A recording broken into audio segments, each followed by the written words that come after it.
Welcome to the Kottke Ride Home for Monday, November 16th, 2020. I'm Jackson Bird. A second potential COVID-19 vaccine is showing incredible efficacy and bringing us a modest dash of hope. The future of sustainable air conditioning. The French media outlet that accidentally published obituaries for nearly 100 public figures today, all of whom are still alive. And the Star Wars character that the SpaceX Crew Dragon astronauts brought to space this weekend. Here are some of the cool things from the news today. Kicking the week off with some good news, Moderna has now released information that their vaccine, based on early trials, is 94.5% effective.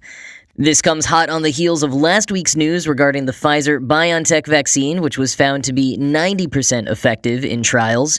Quoting Vice, "The Moderna results come from a study of more than 30,000 participants, according to an independent government-appointed review board.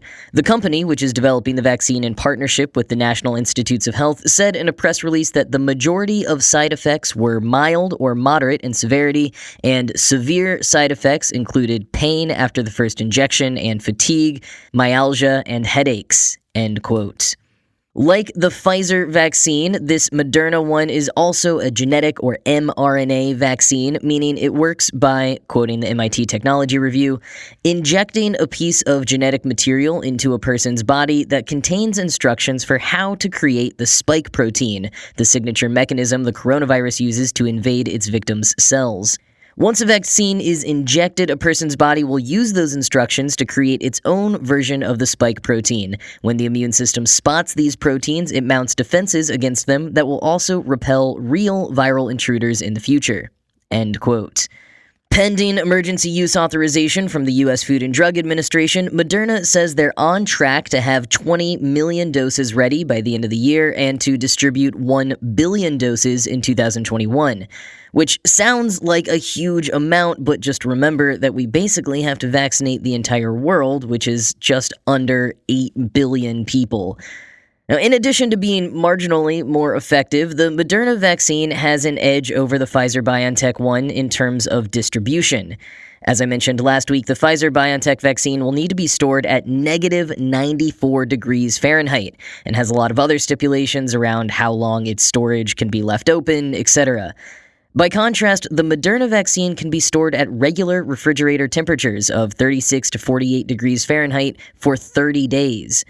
This means more rural places that lack the supplies and infrastructure required for Pfizer's vaccine's cold chain could now have an option with the Moderna one. That is, of course, with all of the caveats that still exist for both of these vaccine candidates.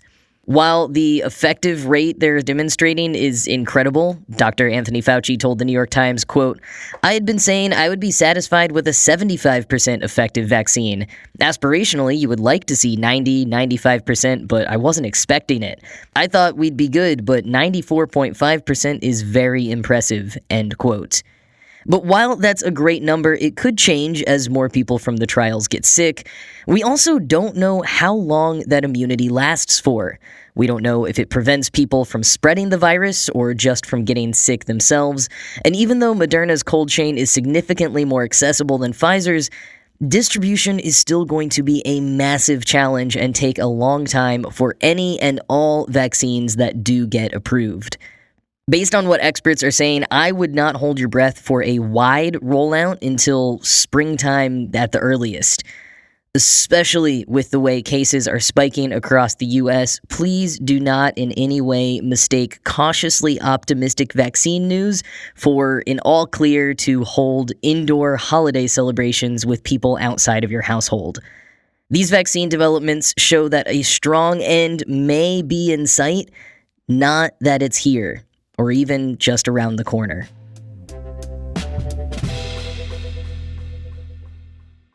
I want to talk about air conditioning. Not in the COVID ventilation sense, not completely. More in the climate crisis is going to make cooling technology way more important in parts of the world it previously hasn't been, but also air conditioners are really bad for the climate sense.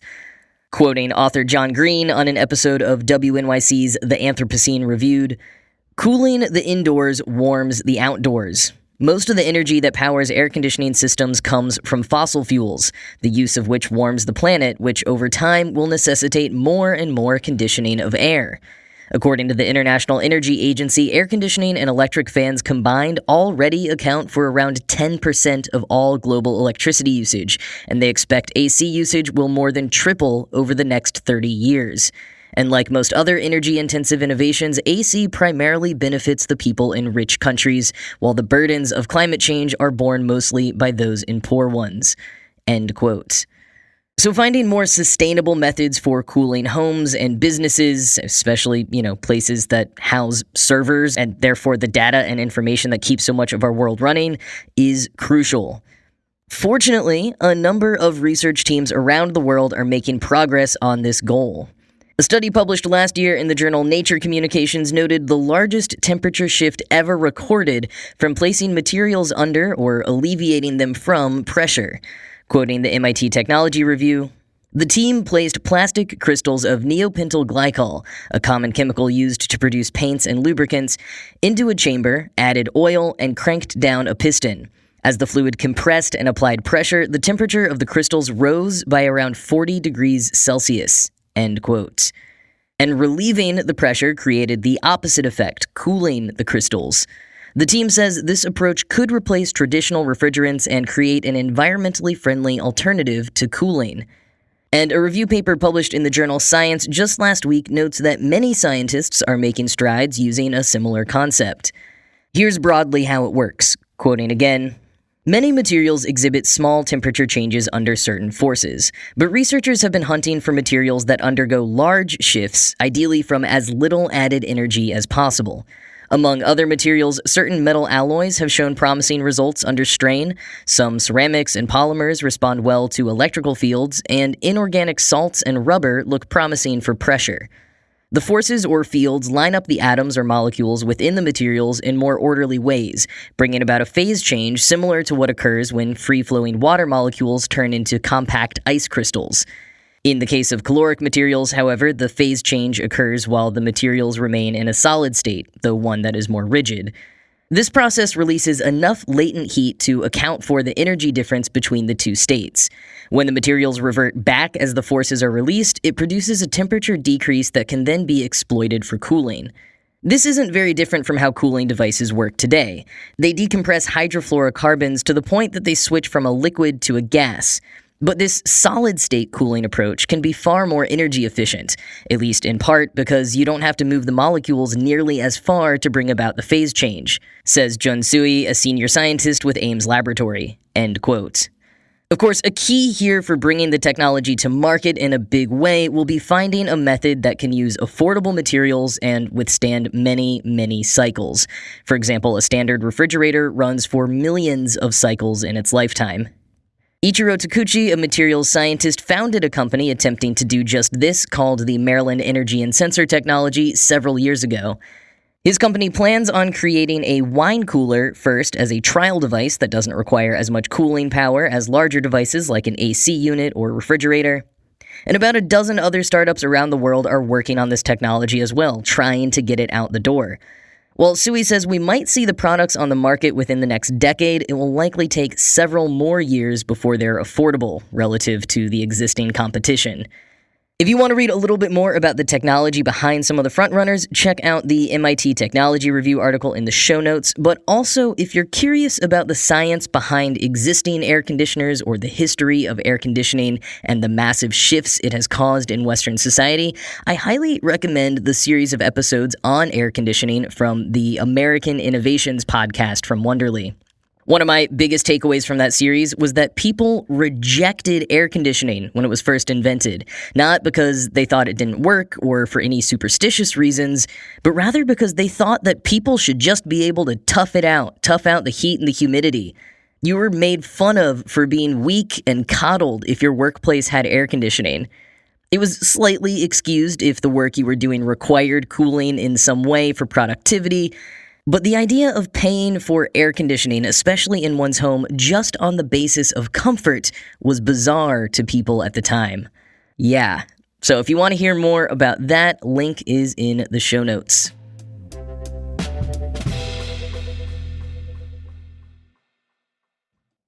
Finding the right workout routine for you and sticking to it is more challenging now than ever before. If you're working out from home for the first time, it can be tough to know where to even begin. Fitbod is a smart fitness app that takes all the guesswork out of planning your workouts. Fitbod's algorithm factors in your goals, experience level, equipment, workout duration, and muscle recovery to intelligently craft the perfect total body workout program just for you. Since I'm personally not ready to go back to the gym yet, I love that I've been able to select exactly what equipment I have at home, and then Fitbod's app plans workouts for me using just that equipment, designed to maximize my results with instructions that are super easy to follow. Fitbod workouts are balanced to avoid overworking muscles with varied exercises to keep you sharp. Personalized training can be tough on the budget, but Fitbod is only $9.99 a month or $59.99 a year. Plus, you can try 1 month of workouts absolutely free. Get a personalized fitness plan that helps you work out smarter at fitbod.me/Kotke. Try Fitbod for free for 1 month when you sign up today at fitbod.me/Kotke. That's 1 free month when you sign up at fitbod.me/Kotke. You've probably heard how important it is to have a diversified portfolio, stocks, bonds, mutual funds, that kind of thing. But if you've ever looked at a breakdown of the most successful portfolios, you'll typically see a diversified set of real estate. So why isn't real estate one of the first asset classes you consider when you're looking to diversify? Well, simple. It hasn't been available to investors like you and me until now, thanks to Fundrise. They make it easy for all investors to diversify by building you a portfolio of institutional quality real estate investments. So whether you're just starting to invest in real estate or looking to add more, Fundrise has you covered. Here's how. Fundrise is an investing platform that makes investing in high-quality, high-potential real estate as easy as investing in your favorite stock or mutual fund. Whether you're looking to add stable cash flow via dividends or prefer long-term growth through appreciation, Fundrise has you covered. To date, Fundrise manages more than $1 billion in assets for 130,000 plus investors, and since 2014, the Fundrise platform has averaged 8.7 to 12.4% annual returns, and investors have earned more than $79 million in dividends alone. Fundrise's team of real estate professionals carefully vets and actively manages all of their real estate projects, and with their easy-to-use website, you can track your portfolio's performance and watch as properties across the country are acquired, improved, and operated via asset updates. Start building your better portfolio today. Get started at fundrise.com/Kotke to have your first 90 days of advisory fees waived.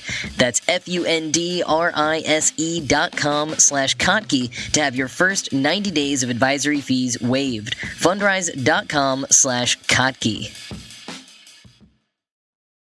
So here's a sort of ominous, but still sort of funny-ish story out of France today. Radio France International accidentally published the obituaries of a bunch of famous and still very much alive people, including the Queen of England. The radio station has since apologized for what it said was a technical problem that occurred when they were moving their website over to a new content management system. The BBC notes that media outlets will often pre-write the obituaries of high-profile individuals in order to have them on hand to publish quickly in the wake of someone's passing. However, that the broadcaster accidentally published 100 draft stories, quote, not just to its own site, but to partner sites, including Google and Yahoo, end quote, is fairly mortifying. Almost literally, I suppose.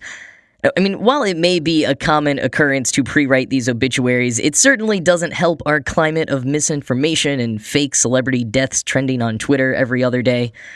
Quoting the BBC, French businessman Bernie Tappy, 77, who was on the list of people who had their death notice published by RFI, has had his obituary published on at least 2 other occasions by other news outlets, end quote.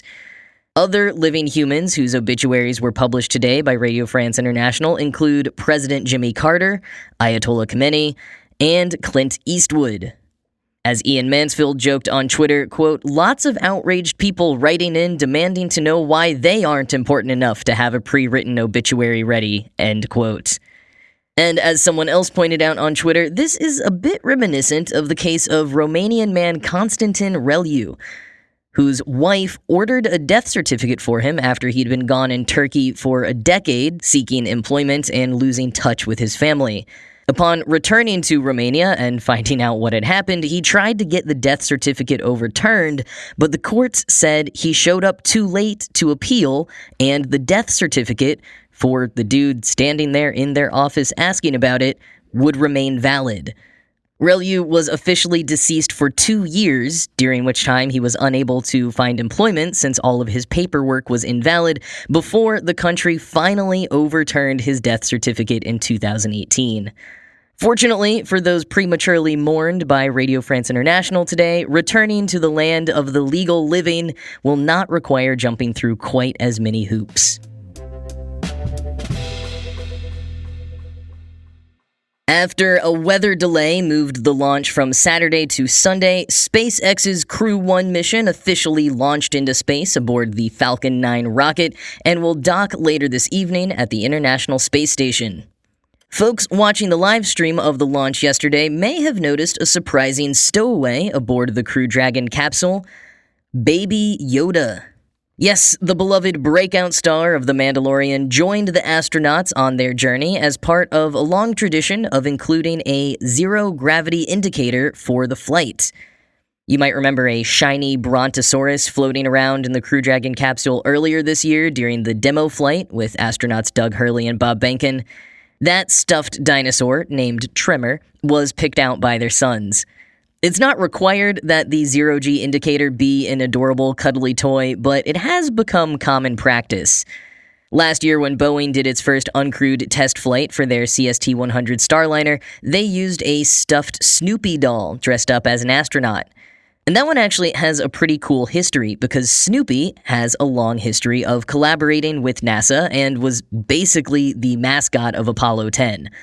Quoting NASA, "NASA has shared a proud association with Charles M. Schultz and his American icon Snoopy since Apollo missions began in the 1960s.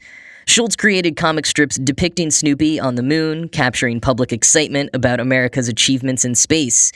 In May 1969, Apollo 10 astronauts traveled to the moon for a final checkout before their lunar landings on later missions. Because the mission required the lunar module to skim the moon's surface to within 50,000 feet and snoop around, scouting the Apollo 11 landing site, the crew named the lunar module Snoopy, and the command module was named Charlie Brown, Snoopy's loyal owner.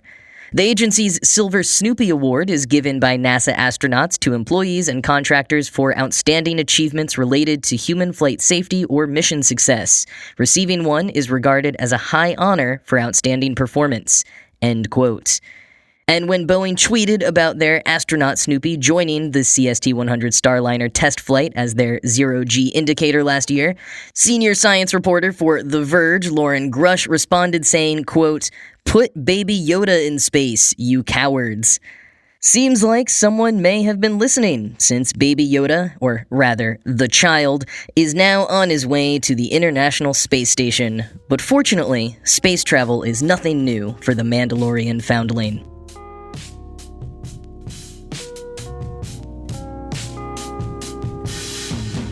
That is it for today. As always, this show was produced by Ride Home Media and Kottke.org. I am Jackson Bird, and I'm gonna go double check that I'm not legally dead. I hope you all have a great start to your week, and I'll talk to you again tomorrow.